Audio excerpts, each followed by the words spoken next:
बहुत सारे पत्रकार अपील और अपीज का फर्क भूल गए हैं। ये दोनों शब्द ए से शुरू होते हैं, लेकिन इनके मतलब बहुत अलग अलग होते हैं। अपील का मतलब ये हुआ कि मैं कोई एक ऐसी चीज बोलूं या लिखूं या करूं जिसमें आपको इंटरेस्ट जगे, आपको जगे, आपको जगे, हर किसी को जगे। ये हो गया कि मैंने आपको अपील किया। ये एक पत्रकार की जरूरत है। जैसे कि मैंने कहा, मैं अपने घर में, फिर तो अगर मुझे खुद के लिए ही करना है तो मैं आईने के सामने न्यूज पढ़ लूं। बिल्कुल, I need viewers, I need viewership, लेकिन इसलिए मैं आपको अपील करूंगा जी।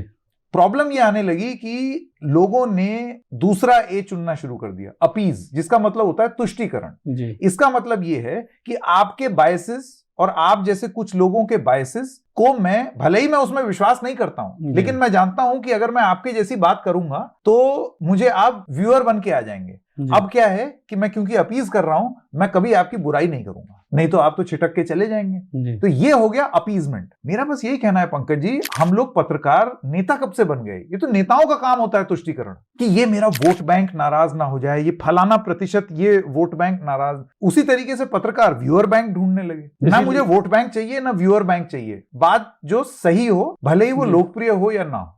ये मंत्रा मेरा हमेशा से रहा है जीवन में। कल को लोग छिटक करके, नाराज होकर के चले जाएं तो मैं उनसे सविनय निवेदन करूंगा कि आप बॉडी ऑफ वर्क देखिए, उसके आधार पर जज कीजिए। लेकिन अगर आप ये चाहें कि मैं आपके बायसेस को अंडरलाइन करके और अगर कोई विकृति है उसको मैं उल्लेख उसका करूं ही ना, ऐसा मुझसे नहीं हो पाएगा।